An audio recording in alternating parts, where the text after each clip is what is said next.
Food planet health, किस तरह से जो हमारा भोजन है, जो भी चीजें हम सुबह से लेकर शाम तक खाते हैं, उसका हमारे वैश्विक पर्यावरण के ऊपर, पर्यावरण के सारे अंगों के ऊपर, हमारे अपने स्वास्थ्य के ऊपर और पशु पक्षियों के ऊपर क्या प्रभाव पड़ता है। यह विषय, इसके ऊपर हम बात करने जा रहे हैं। तो सबसे पहले यह समझ लेते हैं कि इस विषय पर बात करना आवश्यक क्यों है।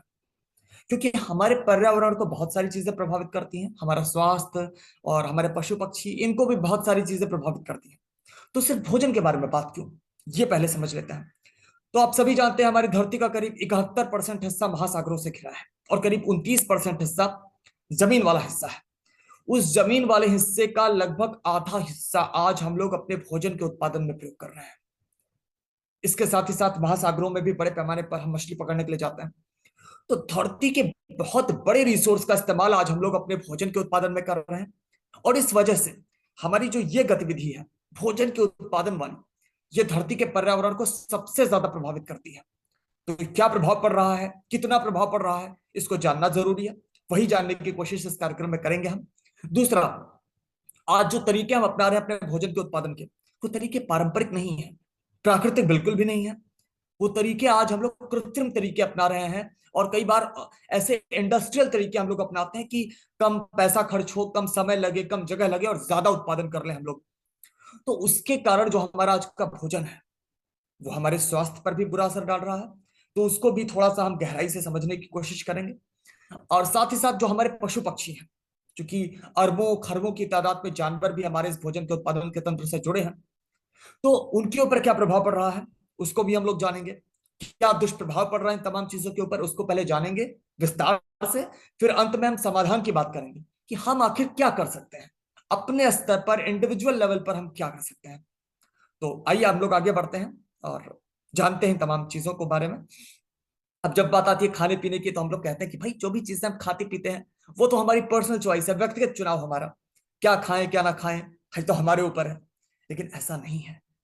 जो भी चीजें हम खाते हैं, जिस चीज की भी हम मांग करते हैं, उसके उत्पादन के लिए उन तमाम प्रक्रियाओं में पूरी धरती के पर्यावरण को नुकसान पहुंच रहा है। तो सिर्फ हमारा व्यक्तिगत मुद्दा तो ये नहीं हो सकता है, दुनिया के तमाम लोगों के स्वास्थ्य पर इसका बुरा असर पड़ रहा है, पशु पक्षी प्रभावित हो रहे हैं। इसलिए आपको समझना पड़ेगा कि ये कितना किसका किसको जो है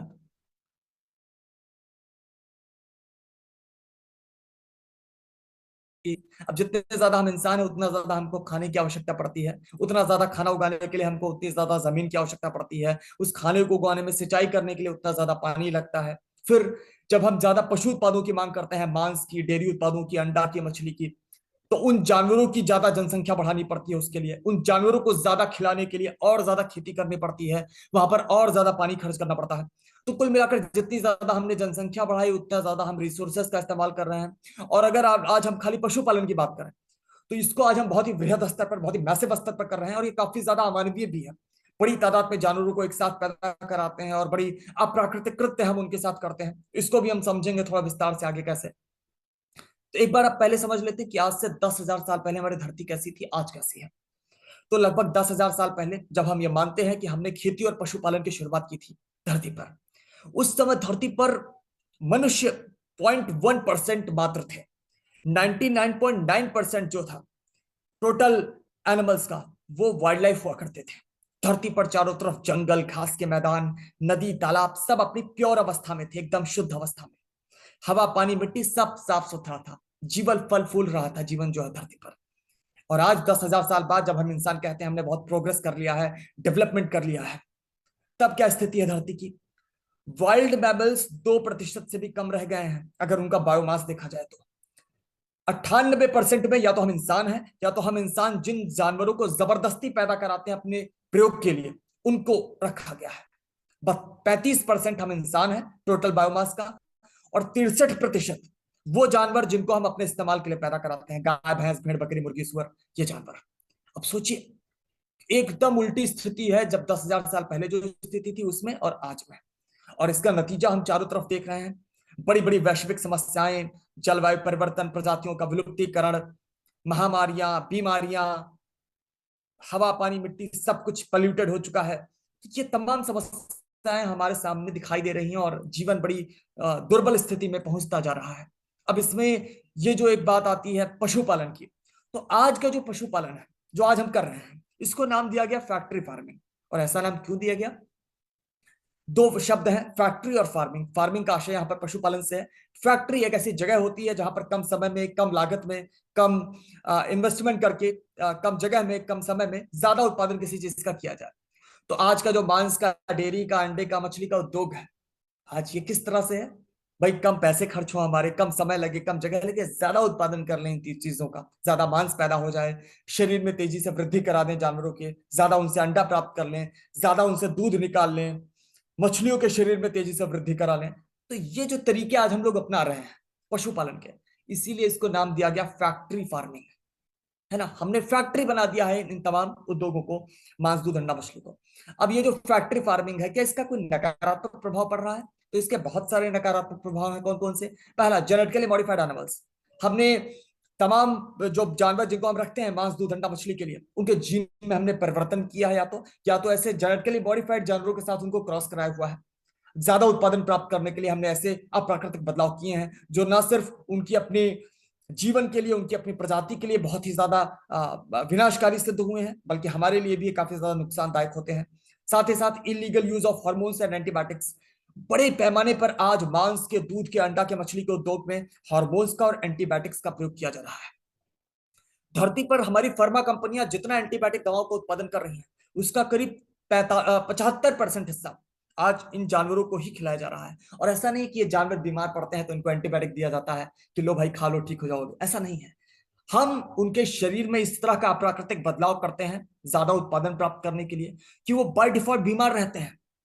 बाय डिफॉल्ट उनके अंदर बहुत सारे पोषक पदार्थों की कमी रहती है, और फिर उनको एंटीबायोटिक खिला खिलाकर जिंदा रखा जाता है कि कहीं उनका उत्पादन ना घट जाए, कहीं वो मर ना जाए। और यही नहीं, बड़े पैमाने पर हार्मोन्स का प्रयोग उनके ऊपर किया जा रहा है। ग्रोथ हार्मोन्स दिए जाते हैं ज्यादा वृद्धि कराने के लिए, मुर्गियों को ज्यादा अंडा प्राप्त करने के लिए, उनसे मछलियों को। डेयरी में ऑक्सीटोसिन जैसा हार्मोन धड़ल्ले से प्रयोग किया जा रहा है पूरे भारत में। हालांकि गवर्नमेंट ऑफ इंडिया ने इसका इस्तेमाल बैन किया है, पर फिर भी गांव गांव में यह हार्मोन प्रयोग किया जा रहा है कि तेजी से सारा दूध गाय की छाती में उतार कर उसको निकाल लिया जाए। और ये हार्मोन, ये एंटीबायोटिक फिर उनके मांस, दूध, अंडा, मछली के माध्यम से हमारे शरीर में आकर हमको भी बुरी तरह बीमार कर रहे हैं। बड़े बुरे परिवर्तन हमारे शरीर में करा रहे हैं। यही नहीं, फोर्सफुली एक के बाद उन गायों को, भैंसों को, मुर्गियों को, बकरियों को बार बार हम उनको प्रेग्नेंट करवाते हैं बगैर उनकी मर्जी के, एक के बाद एक जबरन। ये बड़ी अमानवीय प्रक्रिया है, बड़ी दर्दनाक प्रक्रिया है। यही नहीं, पूरे जीवन उनको हम छोटे से पिंजरे में बंद करके रखते हैं, छोटी सी रस्सी में बांध के रखते हैं। उनके सारे जो प्राकृतिक अधिकार हैं, जो उनको प्रकृति ने, ईश्वर ने दिए थे, वो सारे अधिकार हमने उनसे छीन लिए हैं। पूरे जीवन बंधक बनाकर रखना, उनके शरीर में इस तरह के अप्राकृतिक परिवर्तन कराना, और बाद में उनको मार देना, कितनी बुरी दुर्दशा हम उनकी करते हैं। यही नहीं, आज का वर्तमान पशुपालन पूरी दुनिया में डिफॉरेस्टेशन और वाइल्ड लाइफ के एक्सटिंक्शन का प्रमुख कारण है, अग्रणी कारण है। आप लोग शायद सुन के सरप्राइज होंगे कि ऐसा कैसे हो सकता है, पशुपालन से वन्य जीव खत्म हो रहे हैं, जंगल काटे जा रहे हैं, ऐसा कैसे हो सकता है? तो अभी इस चीज को हम विस्तार से आगे समझेंगे कैसे। ये नंबर एक कारण है। यही नहीं, हवा में, मिट्टी में, पानी में प्रदूषण का भी ये बड़ा जिम्मेदार है। इसको भी आगे हम चर्चा करेंगे कैसे। हमारी जनसंख्या तो महज 8 अरब पहुंची है। अपनी जनसंख्या भी इससे भी करीब 9 से 10 गुना ज्यादा, करीब 70 अरब लैंड एनिमल्स को हम लोग हर साल पैदा करा कर मारते हैं धरती पर। अब सोचिए, अगर हमारी 8 अरब की जनसंख्या उस धरती पर ओवर पॉपुलेटेड है, बोझ बन चुके हैं हम लोग अगर धरती पर, तो हमसे भी 9 से 10 गुना ज्यादा जानवर, महज कुछ प्रजातियों के, उनका क्या प्रभाव पड़ता होगा हमारी धरती के पर्यावरण के ऊपर, उनके ऊपर, सबके ऊपर। ये बहुत बड़ी समस्या है, इसी को आज हम विस्तार से समझेंगे इस कार्यक्रम में। अब बहुत सारे लोग कहते हैं कि भाई ये तमाम चीजें तो दूसरे देशों में, पश्चिमी देशों में होती हैं, भारत में तो होती नहीं है। तो ऐसा बिल्कुल भी नहीं है, अगर आप ऐसा सोचते हैं तो। आइए बात करते हैं नंबर्स की, उससे आप समझ पाएंगे। तो कृषि मंत्रालय, भारत सरकार और यूनाइटेड नेशंस के फूड एंड एग्रीकल्चर ऑर्गेनाइजेशन के मुताबिक हमारा भारत देश गौवंश की जनसंख्या में दुनिया में नंबर 1 पर है। करीब 19 करोड़ से ज्यादा गौवंश हर साल हमारे देश में पैदा कराए जाते हैं। भैंसों की जनसंख्या में भी हम दुनिया में नंबर 1 पर है। करीब 57% भैंसें दुनिया भर की जो है हमारे देश में ही है, जिनकी तादाद लगभग 11 करोड़ हम लोग हर साल बढ़ाते हैं। मुर्गों की बात करें तो उनकी जनसंख्या में हम 5वें नंबर पर है दुनिया में। करीब 85 करोड़ मुर्गे हमारे देश में हर साल पैदा कराए जाते हैं। तो चूंकि हम लोग इन जानवरों की जनसंख्या को बढ़ाने में दुनिया में अग्रणी है, इसी वजह से हम लोग उन तमाम समस्याओं को भी पैदा करने में भी अग्रणी है, जिसके बारे में भी हमने पिछले कुछ स्लाइड्स में बात किया है। अब आज का जो वर्तमान पशुपालन है, इसको नाम दिया गया एनिमल एग्रीकल्चर भी, पशु खेती। तो पशुपालन क्यों नहीं नाम दिया गया, आज पशु खेती क्यों बता रहे हैं हम इसको? क्योंकि हम पालन तो कर नहीं रहे हैं। हम पालने के लिए तो रखते नहीं, जानवरों की रखेंगे, पालन करेंगे उनका बच्चों की तरह। हम उनसे ज्यादा उत्पादन प्राप्त करने के लिए उनको रखते हैं, जबरदस्ती उनकी जनसंख्या बढ़ाते हैं, उनके शरीर में ऐसा बदलाव किया है। तो ये हम उनकी खेती कर रहे हैं असल में ज्यादा उत्पादन प्राप्त करने के लिए, तो इसीलिए इसको एनिमल एग्रीकल्चर नाम दिया गया। अब ये जो एनिमल एग्रीकल्चर है, ये भारी मात्रा में carbon dioxide, methane, nitrous oxide, ऐसी जो मेजर ग्रीन हाउस गैसेस हैं, इनके उत्सर्जन का बड़ा जिम्मेदार है। कैसे? बड़े पैमाने पर दुनिया भर में जंगल काटे जा रहे हैं, और सबसे बड़ा कारण जंगलों के काटे जाने का है पशुपालन। इसको अभी आगे हम समझेंगे कैसे। तो जो जंगल काटे जा रहे हैं, वो जंगल पहले जो कार्बन डाइऑक्साइड को अब्सॉर्ब करते थे, अब नहीं कर पा रहे हैं, और जो जब वो काट दिए जाते हैं तो उनके अंदर स्टोर कार्बन वापस कार्बन डाइऑक्साइड के रूप में इमिट हो रही है। बड़े पैमाने पर जंगल जलाए भी जा रहे हैं भारत में अलग अलग जगहों पर, और दुनिया भर में भी, ज्यादा पशुपालन की गतिविधि को बढ़ाने के लिए, ज्यादा चारागाह बनाने के लिए, या उनके लिए चारा दाना उगाने के लिए। तो इस तरीके से भारी मात्रा में कार्बन डाइऑक्साइड का उत्सर्जन हो रहा है। यही नहीं, इन 70 अरब जानवरों में से खासकर जो हरा चारा खाने वाले जानवर हैं, जिनको हम रूमिनेंट एनिमल्स कहते हैं, पागुर करते हैं जो जानवर, गाय, भैंस, भेड़, बकरी, ये जानवर अपनी पागुर क्रिया के दौरान मीथेन गैस का उत्सर्जन करते हैं, और इनके द्वारा उत्सर्जित मीथेन सबसे बड़ा मानव जनित कारण है इस गैस के उत्सर्जन का। और मीथेन जो है, ये कार्बन डाइऑक्साइड की तुलना में करीब 25 गुना ज्यादा शक्तिशाली ग्रीन हाउस गैस है। मतलब ग्लोबल वार्मिंग को बढ़ाने में इसका पोटेंशियल ज्यादा है। एक तीसरी जो बड़ी ग्रीन हाउस गैस है, नाइट्रस ऑक्साइड, उसका वो 300 गुना ज्यादा शक्तिशाली है कार्बन डाइऑक्साइड की तुलना में, और उसके उत्सर्जन का प्रमुख कारण है खेती में फर्टिलाइजर्स का इस्तेमाल। और आपको बताऊं मैं, दुनिया में अधिकांश खेती आज हम लोग जानवरों के लिए कर रहे हैं। अब इसी को हम समझेंगे आगे कैसे। और चूंकि फिर वहां पर जो अधिकांश खेती हम जानवरों के लिए कर रहे हैं, वहां पर जो अधिकांश उर्वरक का इस्तेमाल होता है उसके माध्यम से, चूंकि जो ये हम चाहे यूरिया का इस्तेमाल करें, डीएपी का इस्तेमाल करें, या ऑर्गेनिक फर्टिलाइजर्स का भी हम इस्तेमाल करें, तो उसमें 45-50% नाइट्रोजन होता है जो नाइट्रस ऑक्साइड के रूप में उत्सर्जित होता है। तो एक्स्ट्रा जो हम एग्रीकल्चर कर रहे हैं, एक्स्ट्रा फर्टिलाइजर्स का यूज कर रहे हैं, उसके कारण ज्यादा नाइट्रस ऑक्साइड का उत्सर्जन भी अप्रत्यक्ष रूप से इसी पशुपालन की गतिविधि के माध्यम से हो रहा है। और इस तरीके से कृषि के माध्यम से जितना ओवरऑल ग्रीन हाउस गैस का मिशन होता है, उसका 60% जिम्मेदार अकेले पशुपालन है। अगर हम लोग पूरे वैश्विक ग्रीन हाउस गैसों के उत्सर्जन को देखें, तो नंबर 1 पर आता है हमारा बिजली का उद्योग, क्योंकि अधिकांश बिजली दुनिया भर में कोयला जलाकर बनाई जाती है। नंबर 1 पर वो है। नंबर 2 पर खेती आती है ग्रीन हाउस गैसों के उत्सर्जन में, और उसमें भी बड़ा योगदान क्या है? सबसे बड़ा योगदान पशुपालन का है। और इस तरीके से ये क्लाइमेट चेंज को ड्राइव करने वाले प्रमुख कारणों में से एक है। अब बहुत सारे इसके कंसिक्वेंसेस हमें ऑलरेडी देखने को मिल रहे हैं, जैसे फ्रीक्वेंट वाइल्ड फायर्स, लगातार जंगलों में आग लगने की या आग लगाए जाने की घटनाएं हमारे सामने बढ़ती जा रही हैं। अभी आपने जून के महीने में सुना होगा, उत्तराखंड के जंगल, हिमाचल के जंगल जल रहे थे। हजारों जगहों पर जंगलों में आग लगी। आग लगती कम है, लगाई ज्यादा जाती है। लगाता कौन है? सबसे ज्यादा जंगलों में आग लगाते हैं चरवाहे, जो लोग गाय, भैंस, भेड़, बकरी चलाते हैं, क्योंकि बरसात से पहले जंगलों को जला दिया जाएगा, तो फिर बाद में जब बरसात होती है तो वहां पर बड़ी अच्छी घासें उगती हैं। तो चरवाहे प्रमुख रूप से न सिर्फ भारत में बल्कि दुनिया भर में तमाम जगहों पर जंगलों में आग लगाते हैं। बाकी कुछ आग अपने आप भी लगती है, और अपने आप ऐसे नहीं लगती है। ये जो हमारी प्रक्रिया है ग्रीन हाउस गैसों के उत्सर्जन की, ग्लोबल वार्मिंग को बढ़ाने की, इस ग्लोबल वार्मिंग के कारण समय पर बारिश नहीं होती है, समय पर हिमपात नहीं होता है, तो उस असमय मौसम में फिर वहां पर आग लग जाती है। और चूंकि धरती का तापमान भी बढ़ता जा रहा है, मौसम शुष्क होता जा रहा है, उस कारण से भी आग लगती है। तो ये घटनाएं बढ़ती जा रही हैं। साथ ही साथ कहीं पर बाढ़ की घटनाएं बढ़ती जा रही हैं, जैसा कि अभी आप देख रहे हैं, नॉर्थ ईस्ट में कई जगहों पर बाढ़ आई है, बांग्लादेश में, गुजरात के कई इलाकों में बाढ़ आई थी, साउथ इंडियन जगह, खासकर सेंट्रल इंडिया में कई जगहों पर बाढ़ आई हुई है। सूखा भी, एक जगह पर बाढ़ आती है तो दूसरी जगह पर रेनफॉल कम हो रहा है। और मॉनसून को तो प्रिडिक्ट हमारा वैज्ञानिक हमारे कर नहीं पा रहे हैं। अब पिछले कई सालों से हम लोग परिवर्तन देख रहे हैं मॉनसून में, कि किसी जगह पर सामान्य से ज्यादा बारिश हो जा रही है, और कई कई जगहों पर सामान्य से बहुत कम बारिश हो रही है। तो ये परिवर्तन लगातार कई वर्षों से हम लोग देख रहे हैं, और इस कारण से हमारी खेती भी बड़ी प्रभावित हो रही है।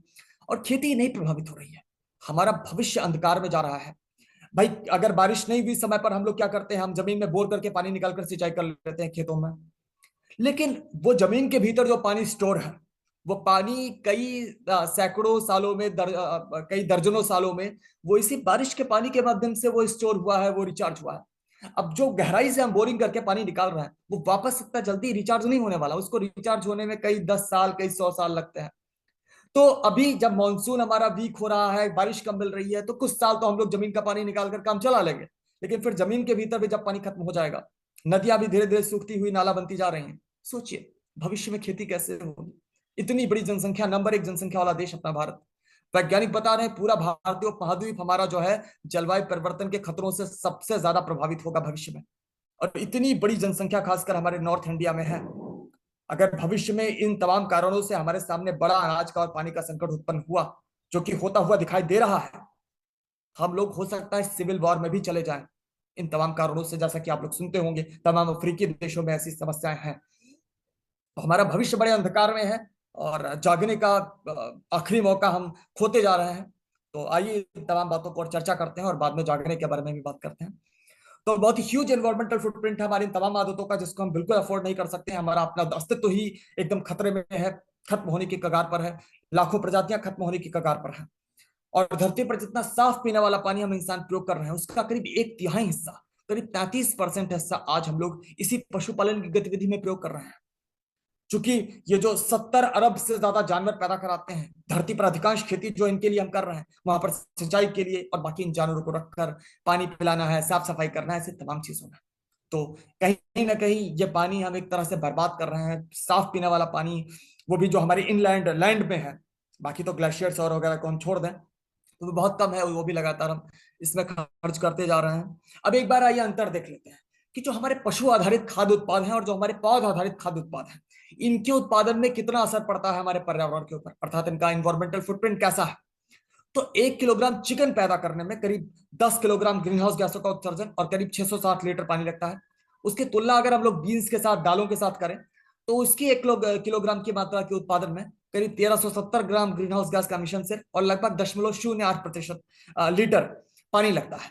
बहुत ज्यादा कम चिकन की तुलना में। अंडे की हम बात करें तो 1 किलो अंडा पैदा करने में करीब 4.5 किलोग्राम ग्रीन हाउस गैसों का उत्सर्जन और लगभग 578 लीटर पानी। उसके तुलना अगर हम लोग टोफू के साथ करें, तमाम प्लांट बेस्ड मिल्क जो है, सोयाबीन का, नारियल का, काजू बादाम का, मूंगफली का, चावल का, ओट्स का, इनका भी दूध बनाया जाता है, उसका भी पनीर बनता है। आपने शायद सुना होगा टोफू के बारे में या प्लांट बेस्ड मिल्क के बारे में। तो 1 किलोग्राम टोफू पैदा करने में करीब 1 किलोग्राम ग्रीन हाउस गैसों का एमिशन और करीब 13 लीटर पानी लगता है, जो कि अंडे की तुलना में काफी ज्यादा कम है। अगर हम बात करें दूध की, गाय भैंस के दूध की, तो उसकी 1 किलोग्राम की मात्रा के उत्पादन में लगभग 3 किलोग्राम ग्रीन हाउस गैसों का उत्सर्जन और करीब 628 लीटर पानी लगता है। अगर उसकी तुलना हम लोग ओट मिल्क या दूसरे प्लांट बेस्ड मिल्क के साथ करें, तो उसके 1 किलोग्राम की मात्रा के उत्पादन में लगभग 450 ग्राम ग्रीन हाउस गैस का एमिशन सिर्फ और लगभग 14.49 लीटर ऑफ वाटर लगता है। गाय भैंस के दूध की तुलना में बहुत ज्यादा कम। तो अंतर हम स्पष्ट रूप से देख पा रहे होंगे कि जो पशु आधारित उत्पाद है, उनके उत्पादन में ज्यादा जमीन लगती है, ज्यादा पानी लगता है, ज्यादा उत्सर्जन होता है ग्रीन हाउस गैसों का। उसकी तुलना में पौध आधारित जो भोजन है, कम जमीन में उग जाते हैं, कम पानी खर्च करना पड़ता है और कम उत्सर्जन होता है। और ऐसा क्यों है? आपने क्लास 10th में एक सिद्धांत पढ़ा होगा, 10% लॉ। धरती पर भोजन का उत्पादन पेड़ पौधे करते हैं। पेड़ पौधों से ऊर्जा जब आती है प्राइमरी कंज्यूमर्स में, मान लीजिए पेड़ पौधों ने 100 कैलोरी बनाया, जब वो आती है प्राइमरी कंज्यूमर्स में, अर्थात पौधे पौधे खाने वाले प्राणियों में, तो वो 10 गुना कम, अर्थात 10 कैलोरी मात्रा रह जाती है। और जब प्राइमरी कंज्यूमर से वो ऊर्जा जाती है सेकेंडरी कंज्यूमर में, अर्थात मांस, दूध, ये सब खाने वाले जानवरों में, तो वो ऊर्जा बच जाती है महज 1 कैलोरी। तो इस तरीके से अगर हम इस पूरे फूड चेन के ट्रॉपिक लेवल पर सबसे अंत में आते हैं, अर्थात अगर हम पशु उत्पादों का प्रयोग करते हैं, तो अपनी ऊर्जा की आवश्यकताओं की पूर्ति के लिए हमको ज्यादा पौध आधारित भोजन करने वाले, मतलब ज्यादा शाकाहारी प्राणियों को खाना पड़ेगा या उनसे ज्यादा उत्पाद लेने पड़ेंगे। और फिर जितने ज्यादा शाकाहारी प्राणी होंगे उतने ज्यादा उनको पौधे खाने पड़ेंगे। तो मतलब हम उसमें ज्यादा रिसोर्सेज का इस्तेमाल हमको करना पड़ेगा, उसका ज्यादा बुरा असर फिर हमारे पर्यावरण के ऊपर पड़ेगा। तो इसीलिए कहते हैं कि इस पूरे फूड चेन का जो ट्रॉपिक लेवल है, उसमें जितना हम पौधों के पास होंगे उतना ज्यादा कम ऊर्जा का प्रयोग करना पड़ेगा हमको, उतना ज्यादा कम फिर रिसोर्सेज का इस्तेमाल करना पड़ेगा। तो यही हो रहा है कि अगर हम पशु उत्पादों का प्रयोग कर रहे हैं तो हमें उसके लिए ज्यादा जमीन की, ज्यादा पानी की आवश्यकता हो रही है और ज्यादा उत्सर्जन भी, क्योंकि जानवर जो है पाचन क्रिया के दौरान मीथेन उत्सर्जित करते हैं, जबकि पेड़ पौधे तो कार्बन डाइऑक्साइड को सोखते हैं। तो जो ज्यादा सस्टेनेबल डाइट है हमारे पर्यावरण को बचाने के लिए, जो ज्यादा बेहतर भोजन है, वो कौन सा है? पौध आधारित भोजन। ये अंतर हम स्पष्ट रूप से समझ पा रहे होंगे। अब आज का जो वर्तमान पशुपालन है, ये धरती पर लीडिंग कॉज है डिफॉरेस्टेशन का। कैसे? तो धरती पर जितना आज हम लोग खेती योग्य जमीनों का प्रयोग कर रहे हैं, वो उसका करीब 83% हिस्सा आज हम लोग इस्तेमाल कर रहे हैं पशुपालन में। इन 70 अरब से ज्यादा जानवरों के लिए खाना उगाने में, उनके लिए चारागाह के रूप में। इस 83% में 42% जमीनें चारागाह के रूप में प्रयोग होती हैं, 41% जमीनें जो है इन जानवरों के लिए चारा दाना उगाने में प्रयोग की जा रही हैं। सोचिए, धरती की अधिकांश कृषि योग्य भूमि का प्रयोग हम लोग आज जानवरों के लिए कर रहे हैं। भारत में हालांकि कम है, पश्चिमी देशों में तो प्रमुख रूप से खेती करते ही इसीलिए है कि भाई सोया उगाएंगे, मक्का उगाएंगे, उसको जानवर को खिलाएंगे, फिर जानवर का मांस खाएंगे, दूध पिएंगे। भारत में भी ये कम नहीं है और धीरे धीरे ये बढ़ता जा रहा है।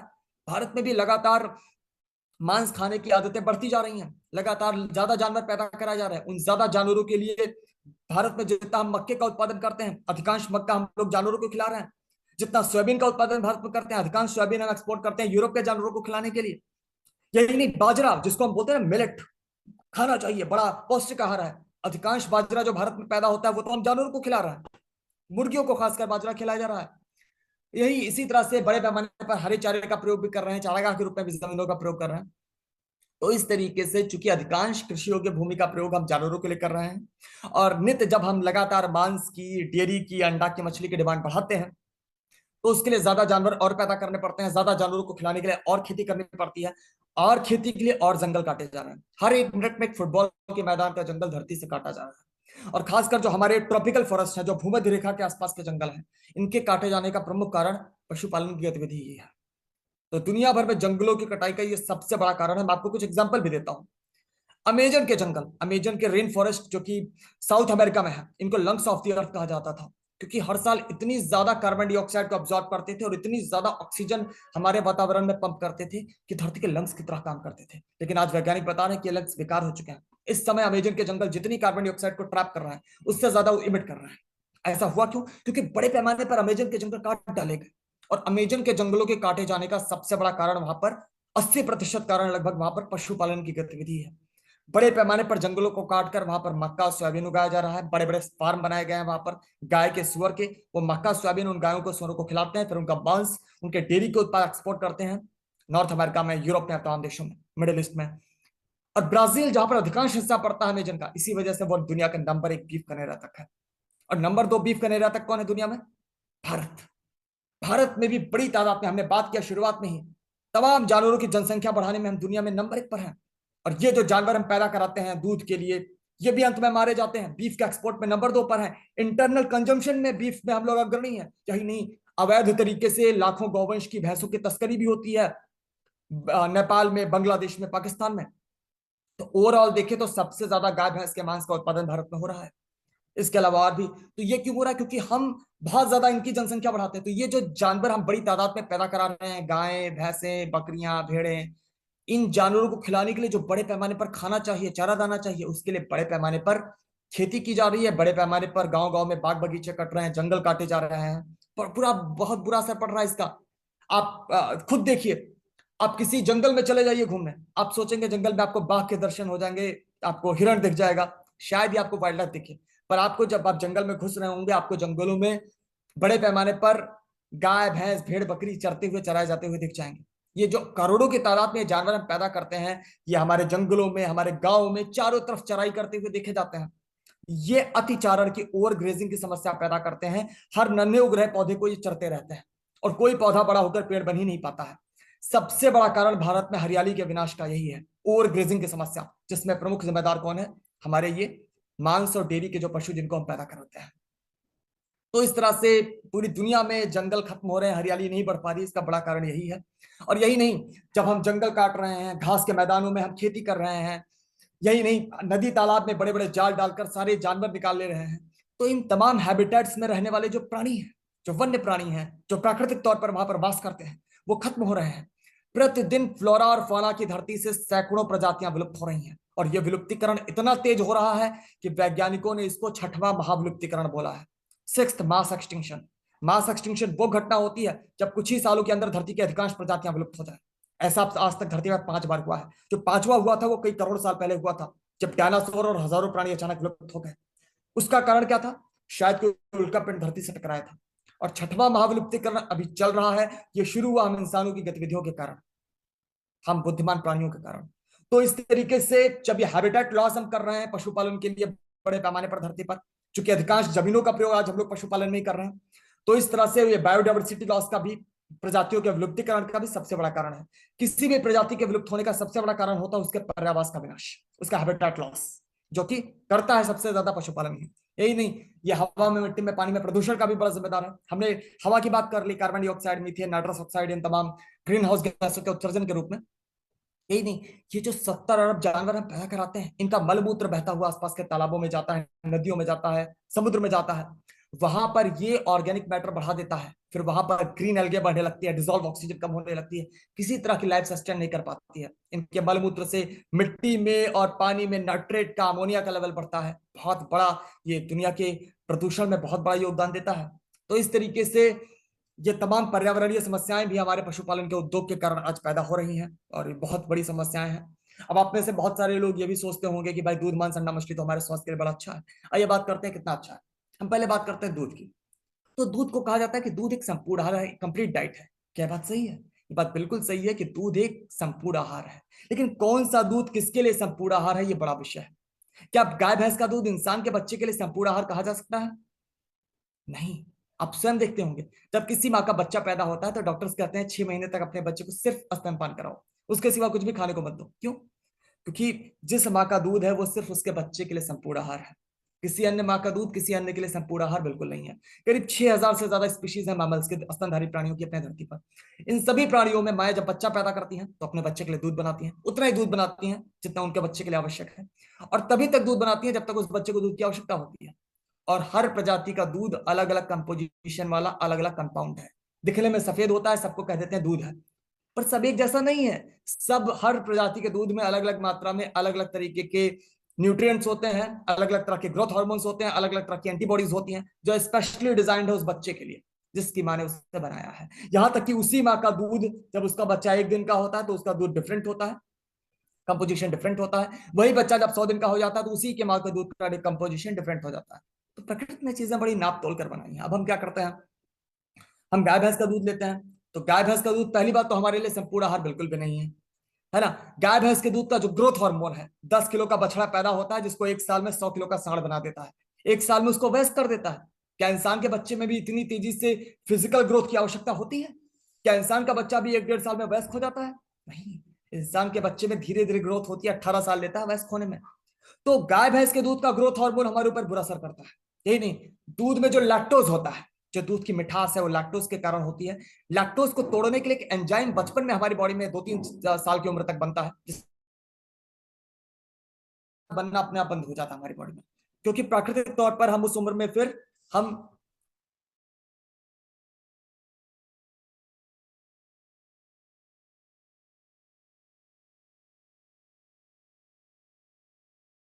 अभिषेक। जब हम लोग वयस्क उम्र में दूध पीते हैं, बुढ़ापे में दूध पीते हैं, तो कई बार हमारे पेट में गैस बनती है, कब्ज की, अपच की समस्या होती है, ऐसी तमाम समस्याएं होती हैं। तो दूध पहली बात संपूर्ण आहार नहीं है, दूसरा हमारे पाचन के लिए इस उम्र में सही नहीं है, तीसरा प्राकृतिक बिल्कुल नहीं है। इंसान ही एकमात्र ऐसी प्रजाति है जो बचपन में अपनी माँ का दूध पीता है, फिर बाद में दूसरी माओ का दूध निकाल निकाल कर, छीन छीन कर पीता है, और कोई ऐसा नहीं करता है। अब आजकल जिस तरीके से दूध का उत्पादन हो रहा है, हमने कई सदियों से गाय की सेलेक्टिव ब्रीडिंग करके उसके बहुत सारी ब्रीड बनाई। ब्रीडिंग की क्यों की? ताकि दूध का उत्पादन बढ़ाया जाए। ऐसी हमने नस्लें बनाई गाय की कि वो ज्यादा दूध पैदा करें। दुनिया भर की तमाम गायों की स्पीशीज एक ही है, बॉस्टोरस, और नस्लें सैकड़ों तरह की हैं। नस्लें प्रकृति में होती ही नहीं है, प्रकृति में तो स्पीशीज होती है, प्रजाति होती है। ये जो नस्लें हैं, ब्रीड है, इनको तो हम इंसान बनाते हैं। तो ये जो सैकड़ों नस्लें हैं गाय की, ये हम इंसानों ने उनकी सिलेक्टिव ब्रीडिंग करके बनाया है। ये ब्रीडिंग किया ताकि दूध का उत्पादन बढ़ाएं। फिर हमने उनका आहार बदला। वो हरे घासे खाने वाले जानवर थे, उनको चारा, दाना, भूसा, पशु आहार, सप्लीमेंट, ये सब कुछ देना शुरू किया। ऐसे हमने उनके बॉडी में दूध का उत्पादन बढ़वाया। इसके बाद कई दशकों से हम लोग उनके जीन में बदलाव कर रहे हैं। फिर ऐसे जेनेटिकली मॉडिफाइड गायों के साथ बाकी को क्रॉस कराना शुरू कर दिया हमने। यहां तक कि जिनको हम लोग बोलते हैं भारतीय नस्लें, साहिवाल, गिर, हरियाणा, ये भी अधिकांश आज क्रॉस है हाइब्रिड के साथ। इसीलिए हम कहते हैं कि हमारी साहिवाल 70% शुद्ध है, 80% शुद्ध है, 100% शुद्ध बहुत कम बचे हुए हैं। तो ये जो परिवर्तन हमने किए, ये किए ज्यादा दूध का उत्पादन कराने के लिए। अब वो गाय का शरीर वो एक माँ है, कोई मशीन तो है नहीं कि हमने डिजाइन चेंज कर दिया है, रॉ मटेरियल बढ़ा देते हैं, ज्यादा आउटपुट मिल जाएगा।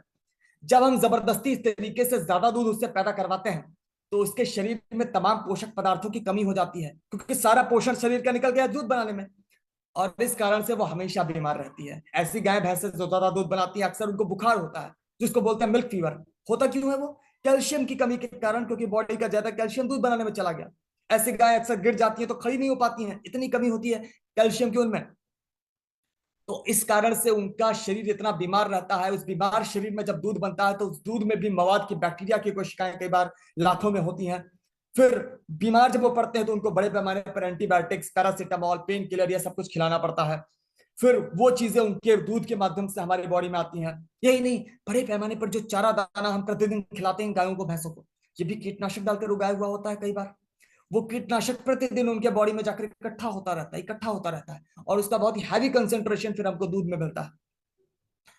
तो दूध का इस्तेमाल आज इस उम्र में हमारे लिए ना तो प्राकृतिक है और ना तो हमारे लिए हेल्दी है, जिस तरीके से खासकर इसका उत्पादन हो रहा है। हम अभी बात करें अंडे की, अंडा लिया जाता है मुर्गियों से। अब मुर्गियों की जो असली प्रजाति है, प्रजाति की मैं बात कर रहा हूं, जिसका नाम है रेड जंगल फाउल, जो जंगलों में आज भी रहती हैं, वो मुर्गियां साल में 10-12 अंडे देती हैं। और अंडे से निकलकर वयस्क होने में उनको करीब 1.5 से 2 साल लगते हैं। वयस्क होने पर उनका वजन करीब 800 ग्राम होता है। हमने क्या किया, उनके उनकी सेलेक्टिव ब्रीडिंग कर करके उनकी कई सारी ब्रीड्स बनाई, जैसे ब्रॉयलर, ट्राइलर, लेयर्स, है ना। अब ये जो कृत्रिम जो ब्रीड्स हमने बनाई हैं, इनसे साल में 300-300 अंडा पैदा कराते हैं। असली प्रजाति पैदा करती है 10-12 अंडा, आर्टिफिशियल ब्रीड पैदा करती है 300 अंडा। ऐसा जेनेटिक मॉडिफिकेशन किया है। यही नहीं, जंगल वाली मुर्गी अंडे से निकलकर वयस्क होने में 1.5 साल में वो 800 ग्राम की होती है, और इस कृत्रिम मुर्गी को हम लोग 35 से 41 दिन में 2-3 किलो का कर देते हैं। तो ये जो परिवर्तन हमने किया, पहले तो जीन में ऐसा परिवर्तन किया, फिर ऐसे ग्रोथ हार्मोन देते हैं, फिर कहीं मर ना जाए इसलिए पोल्ट्री के उद्योग में, अंडे की हैचरीज में हर दिन या हर दूसरे दिन उनकी फीड के साथ उनको एंटीबायोटिक खिलाना पड़ता है। अगर 4-5 दिन भी गैप कर दें एंटीबायोटिक खिलाने में, तो मुर्गियां बड़ी तादाद में मारी जाए। इतना कमजोर उनका शरीर होता है, उनका इम्यून सिस्टम होता है। तो ऐसी बीमारी का घर होती हैं मुर्गियां। तो फिर उनका अंडा जब हम लोग कंज्यूम करते हैं, उस अंडे में वैसे भी बड़े पैमाने पर सेचुरेटेड फैट, बैड कोलेस्ट्रॉल होता ही होता है। इसके बाद उसमें बड़े पैमाने पर नाइट्रेट और एंटीबायोटिक्स, ये तमाम चीजें भी होती हैं। ये आज के तमाम जो जीवन शैली आधारित बीमारियां हैं, टाइप 2 डायबिटीज, हृदय रोग, कैंसर, मोटापा, हाई ब्लड प्रेशर, इनका प्रमुख जिम्मेदार है। ये बड़े पैमाने पर एंटीबायोटिक्स जो प्रतिदिन हमको अंडे के माध्यम से मिलती है, जो प्रतिदिन उनको खिलाई जाती है, ये हमारे बॉडी में आकर एंटीबायोटिक रेजिस्टेंस की समस्या पैदा करती है।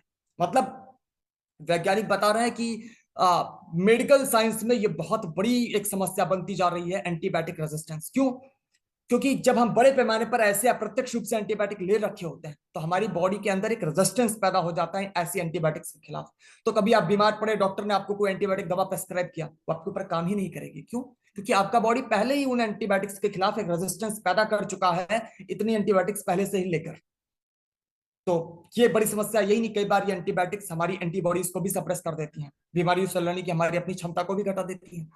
तो इस तरीके से अंडा भी बड़ा खतरनाक हो गया आज हमारे स्वास्थ्य के लिए। बिल्कुल वैसे मांस भी उसी तरीके से हमारे लिए समस्याएं पैदा कर रहा है। मछलियों की अगर हम बात करें तो आप देखिए, हमारे घर की नाली, हमारे शहर का नाला बहता हुआ आसपास के तालाबों में जाता है, नदियों में जाता है। सारी हानिकारक चीजें जो हमारे नालियों से, नालों से बहकर गई हैं, जिसमें हार्मफुल केमिकल्स होते हैं, माइक्रोप्लास्टिक होता है, हैवी मेटल्स जिसमें मरकरी है, क्रोमियम है, लेड है, ये सब कुछ होते हैं, इनको वो मछलियां कंज्यूम करती हैं। और जब मछलियों को हम खाते हैं तो वापस वो तमाम हानिकारक चीजें उन नालियों से, नालों से, नदियों से वापस हमारे बॉडी में आ जाती हैं और हमको बुरी तरह से बीमार कर रही हैं। तो जिस तरीके से आजकल खासकर मांस का, दूध का, अंडे का, मछली का उत्पादन हो रहा है, ये गंभीर बीमारियां उत्पन्न कर रहा है हमारे बीच में, और नेचुरल तो बिल्कुल नहीं है। और बहुत सारे लोगों ने जूनोटिक डिसीजेस के बारे में भी सुना होगा, जूनोटिक पैंडेमिक्स के बारे में भी सुना होगा। तो ऐसी बीमारियां या महामारियां जो जानवरों से इंसानों में आती हैं, उनको हम लोग जूनोटिक डिसीज या जूनोटिक पैंडेमिक बोलते हैं, है ना। जब हम लोग जानवरों के साथ इस तरह का प्राकृतिक परिवर्तन करते हैं, छेड़छाड़ करते हैं, उनका शरीर कमजोर हो जाता है, तो फिर आसानी से वो इन्फेक्शन का भी शिकार होते हैं और आसानी से इन्फेक्शन का वो ट्रांसमिशन भी करते हैं। और फिर ऐसी महामारियां पैदा होती हैं, ऐसी बीमारियां पैदा होती हैं, जैसे बर्ड फ्लू अक्सर पोल्ट्री के फार्म से फैलता है, हजारों लोग हर साल मारे जाते हैं। स्वाइन फ्लू सुअर के फार्म से कई बार फैलता है, हजारों लोग उससे भी मारे जाते हैं, अभी भी लगातार जारी है। एबोला एक वायरस पिछले दशक में फैला अफ्रीका से। अफ्रीका में बहुत सारे लोग जंगली जानवरों का मांस खाते हैं, वहां से एबोला फैला, दुनिया भर में हजारों लोग मारे गए। एक वायरस अभी फैला हुआ है एमपॉक्स, ये भी अफ्रीका में किसी जंगली जानवर से भी आया है और फैल रहा है। हालांकि इसका मोर्टेलिटी रेट बहुत ज्यादा नहीं है, पर फिर भी पूरी दुनिया में ये फैल रहा है, भारत में भी ये आने को ही है। एक वायरस जिसके बारे में आप सभी परिचित हैं, HIV, ह्यूमन इम्यूनोडिफिशियंसी वायरस, जिससे एड्स नामक बीमारी होती है, आपको पता है। ये भी चिंपैंजीज का मांस खाने के कारण पहले अफ्रीकी लोगों में फैला, फिर पूरी दुनिया में फैला। आज पूरे दुनिया में करोड़ों लोग इससे मारे जा चुके हैं और करोड़ों लोग इससे संक्रमित हैं। एक महामारी करीब 100 साल पहले फैली थी, स्पेनिश फ्लू, सुअर के फार्म से यूरोप में। कई करोड़ लोग कुछ साल के अंदर मारे गए थे उससे। तो ये तमाम महामारियां, बीमारियां, चूंकि हम भी एक एनिमल हैं, हम एनिमल और दूसरे एनिमल्स की एनाटॉमी काफी मिलती जुलती है, हमारी बीमारियां भी काफी कॉमन होती हैं। तो उनकी बीमारियां, उनकी महामारियां हमारे बीच में इस तरीके से आती हैं जब आप उनके साथ इस तरह का छेड़छाड़ करते हैं। और वैज्ञानिक बता रहे हैं कि महामारियों के आने का रेट, उसके फैलने का खतरा और ज्यादा बढ़ता जा रहा है, जाएगा। और जैसे जैसे हमारा शरीर और कमजोर होता जा रहा है, मोर्टेलिटी रेट भी बढ़ता जाएगा। अब हम लोग बात करते हैं गायों के जीवन के बारे में। हम भारत में कहते हैं कि भाई गाय को हम बड़ा सम्मान करते हैं, गाय की पूजा की जाती है, माँ कहा जाता है गाय को। आइए देखते हैं आज आज आज के दौर में किस तरह का व्यवहार हम गाय के साथ कर रहे हैं।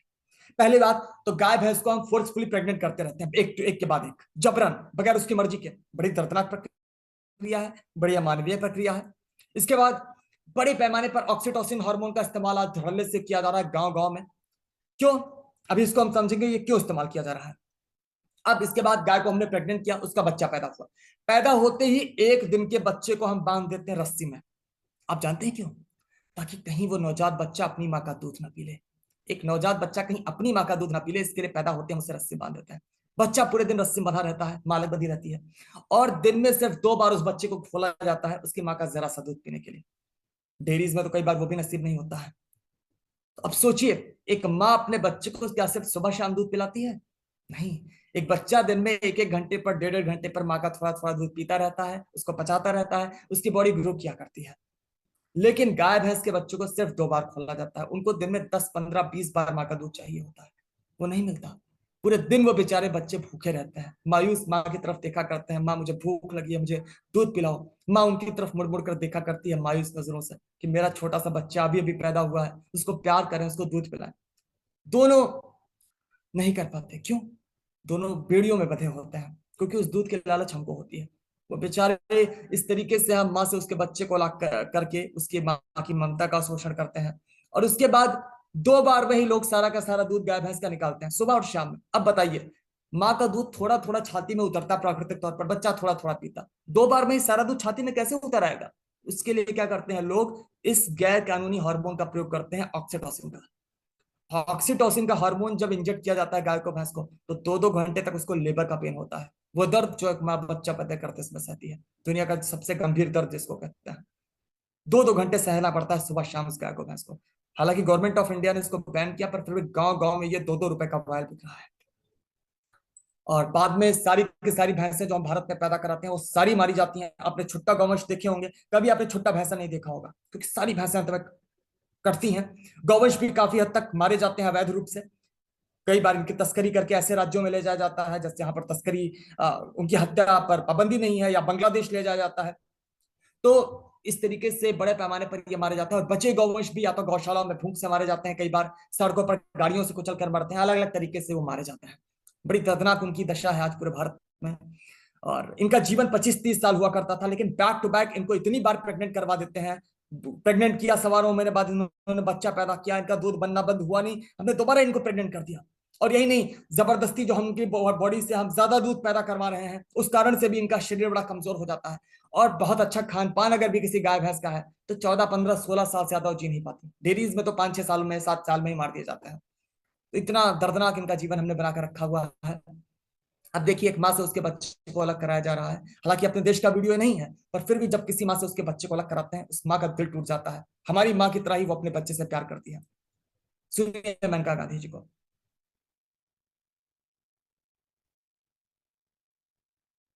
जो डेयरी इंडस्ट्री है, यानी कि जो गाय भैंस रखी जाती हैं दूध के लिए, ये हर क्रूरता की जड़ है। गाय को दूध के लिए रखा जाता है इतनी बुरी तरह से। अगर आप सारे तबेले देखें तो गाय अपने गोबर में पूरे दिन खड़ी रहती है, कोई एक्सरसाइज नहीं, खाना कभी सूखा भूसा, कभी गंद बला जो दिया जाता है, क्योंकि वो कभी एक्सरसाइज नहीं की जाती। उसको आर्थराइटिस होता है, उसको ट्यूबरक्यूलोसिस होता है, उसको कम से कम 8 से 10 बीमारियां ऐसे होती हैं जो बहुत ही गंभीर है। जैसे ही बछड़ा पैदा होता है, एक दिन का बछड़ा वो डाल देते हैं ट्रकों में और भेज देते हैं अवैध इलीगल कत्ल खानों में। अब पूरी जो मीट इंडस्ट्री जो चल रही है, खास करके export, we are the world's largest beef exporters. और ये बीफ जो हम कहते हैं भैंस का है, ये भैंस और गाय दोनों का मिला हुआ है, कोई चेक करने वाला है नहीं, क्योंकि इसमें करोड़ों रुपए बंधे हुए हैं। ये गाड़ियों को रोक करके, मारामारी करके, इसको एक हिंदू मुसलमान करके ऐसे नहीं होगा। ये गौ रक्षक होगा जब आप दूध पीना बंद कर देंगे। जब आप दूध पीना बंद कर देंगे तो खुद ब खुद गाय कम हो जाएंगे, खुद ब खुद मीट इंडस्ट्री पैकअप हो जाएगी। ये कुछ कुछ चीज़ें, वैसे तो हम ज़िंदगी भर डेयरी इंडस्ट्री के बारे में बात करें तब भी कम है। तो आपने सुना पूर्व केंद्रीय मंत्री मेनका गांधी जी को, जो कि भारत में पशु अधिकारों का जाना माना चेहरा है। उन्होंने बताया कि खासकर जो हमारे इंडस्ट्रियल डेयरीज हैं वहां पर क्या व्यवहार किया जाता है। एक डॉक्यूमेंट्री फिल्म भी है माँ का दूध, इसको आप लोग यूट्यूब पर देख सकते हैं। पूरे भारत में गाय भैंस की क्या स्थिति है, उसका सारे पक्ष, उसके वैज्ञानिक पक्ष, उसका इतिहास, उसके धार्मिक पक्ष, हर चीज पर बात की गई है। तो ये फिल्म मुफ्त में उपलब्ध है यूट्यूब पर। आप लोगों से निवेदन है, कृपया इसको नोट कर लें, माँ का दूध। आप लोग इसे अलग अलग भाषाओं में, हिंदी में, इंग्लिश में और तमाम भारतीय भाषाओं में आप लोग इसे देख सकते हैं। हम आगे बढ़ते हैं। हम बात करते हैं मुर्गियों के जीवन के बारे में। तो खासकर जो अंडे के उद्योगों में अंडे से हैच कराकर चूजे निकलते हैं, उसमें से नर चूजों को पैदा होते ही मार दिया जाता है, क्योंकि उनका कोई व्यापारिक मूल्य नहीं होता अंडे के उद्योग में। मादा चूजे जो होते हैं उनकी चोंच को गर्म लोहे के रॉड से काट दिया जाता है, क्योंकि पिंजरे में इस तरह से उनको ठूस ठूस कर भरा गया होता है कि एक दूसरे को घायल न कर दें। बिना कोई एनेस्थीसिया, पेन किलर दिए इस तरह की प्रक्रिया की जाती है। बड़ी अमानवीय, बड़ी दर्दनाक प्रक्रिया है।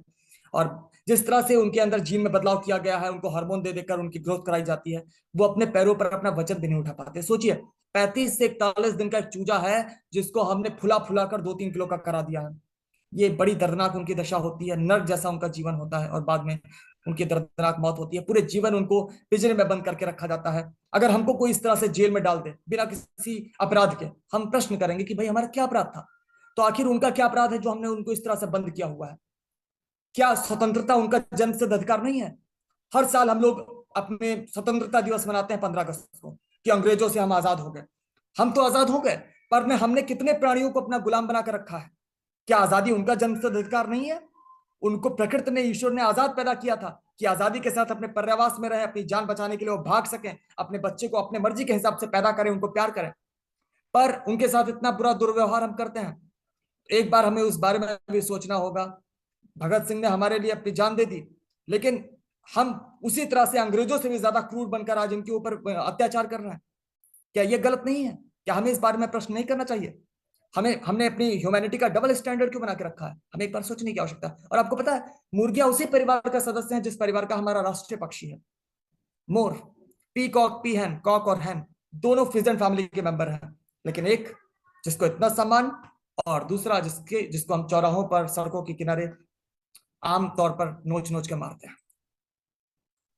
और बाद में ये टॉर्चर आपने देखा होगा जब उनको ट्रांसपोर्ट किया जाता है और बाद में उनको दर्दनाक तरीके से मार दिया जाता है। अब अंडे के उद्योग में नर चूजों के साथ क्या होता है, इसको एक कहानी के माध्यम से आपको समझाता हूँ। एक नर चूजा जिसका नाम है पीटर। पीटर अभी 1 दिन का है अंडे के अंदर, अभी उसका बॉडी बनना शुरू हुआ है। 7 दिन का हो गया तो उसका फीटस अभी अपने आकार में आ चुका है। जब 14 दिन का हो गया पीटर अंडे के अंदर, तो अभी उसको अंडे के बाहर से गर्मी महसूस हो रही है। पक्षी अंडे के ऊपर बैठकर अपनी गर्मी देते हैं। तो पीटर भी 14 दिन का जब हुआ तो उसको बाहर से, अंडे के बाहर से गर्मी महसूस हो रही है।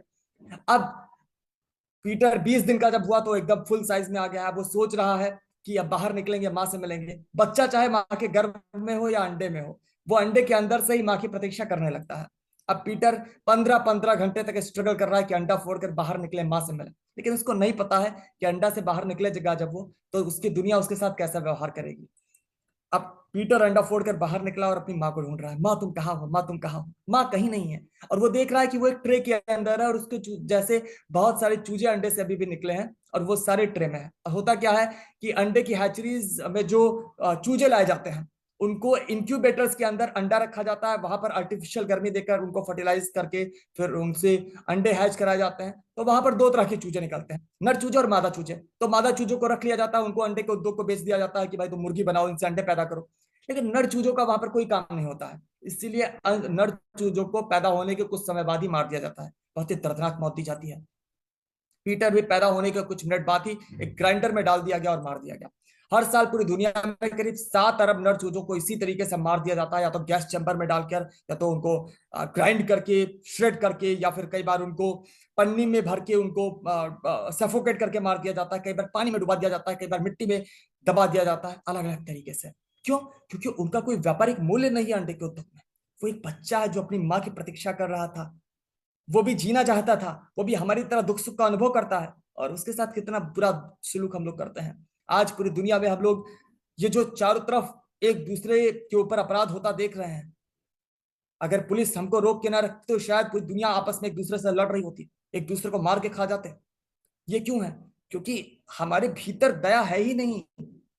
हम, महात्मा गांधी ने भी कहा था कि किसी भी देश के प्रगति का अंदाजा इस बात से लगाया जाता है कि वहां पर उस देश के लोग जो है वो जीवधारियों के साथ कैसा सलूक करते हैं। तो अगर हम एक प्राणी के प्रति, जो नहीं बोल सकता है, उसके प्रति अगर हम निर्दयी हैं, तो मौका पाकर हम एक इंसान के प्रति जो है हिंसा क्यों नहीं करेंगे? तो यही दिख रहा है पूरे समाज में, यही जो हम इनके साथ कर रहे हैं वो बाहर दिखाई दे रहा है। मुर्गियां बहुत ही इंटेलिजेंट एनिमल्स हैं, वो हमारी तरह दुख सुख का अनुभव करती हैं, हमारी माओ की तरह उनके भीतर मातृत्व की भावना होती है, अपने बच्चों को भी वो प्रोटेक्ट करती हैं, वो भी सपने देखती हैं, उनकी भी याददाश्त बड़ी मजबूत होती है। हम सभी अलग अलग प्रजातियां हैं, प्रजातियां नाम अलग है हमारे, आकृति अलग है, आकार अलग है, पर हम सभी में बहुत सारी चीजें कॉमन है। क्या? हम सभी के अंदर व्यक्तित्व है, हम सभी का परिवार होता है, हम सभी जीना चाहते हैं, हम सभी दुख सुख का अनुभव करते हैं, सब कॉमन है। पर कितना बुरा व्यवहार हम उनके साथ कर रहे हैं। हम मछलियों की बात करें तो खासकर जो आर्टिफिशियल टैंक्स में मछलियां पैदा कराई जाती हैं, इतना ज्यादा तादाद में मछलियां छोटे छोटे टैंक्स में होती हैं, वहां पर तैर भी नहीं पाती अपने मलमूत्र में ही, वहां पर इतना ज्यादा उनको घुटन होती है। और बाद में जो मछलियों का अंडा निकालने की प्रक्रिया है, जिसको फिश मिल्किंग बोलते हैं, उसके लिए बार बार मछली को पानी से बाहर निकाला जाता है। अगर हमको पानी के अंदर डुबा दिया जाए तो हम कहेंगे ना कि हमारा दम घुट रहा है। मछली को जब पानी से बाहर निकालते हैं तो बिल्कुल वैसे ही उसका दम घुटता है। ये बार बार किया जाता है उसका अंडा निकालने के लिए।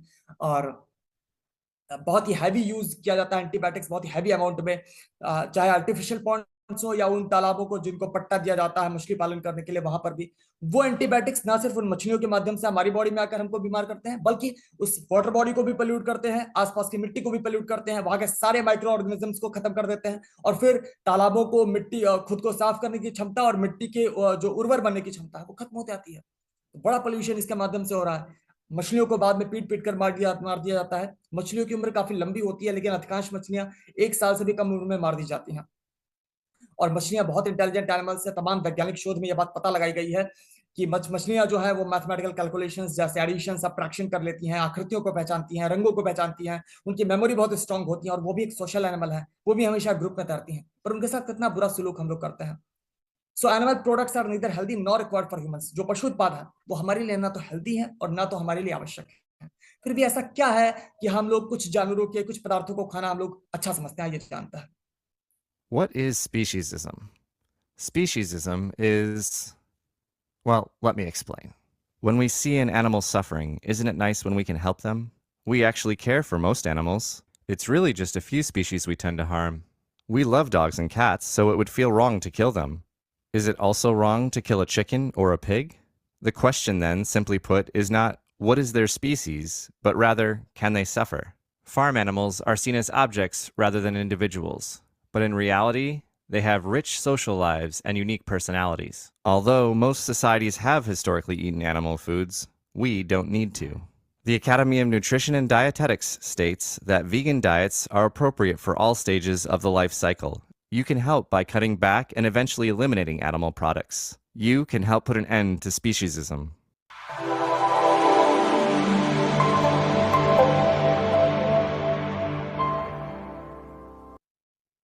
बस हम समापन की ओर ही बढ़ रहे हैं। अब हम लोग क्या कर सकते हैं? So going vegan is the answer. Vegan क्या है? आप लोग जानते हैं, नॉन वेजिटेरियन, जो लोग मांस, दूध, अंडा, मछली सब कुछ खाते हैं। वेजिटेरियन, जो लोग मांस, मछली, अंडा तो नहीं खाते पर डेयरी उत्पादों का प्रयोग करते हैं। वीगन वो लोग होते हैं जो मानते हैं कि जानवर हमारे इस्तेमाल की चीज नहीं है, इसलिए वो जानवरों का प्रयोग नहीं करते हैं, ना खाने में, ना पहनने में, ना मनोरंजन में, ना परिवहन में।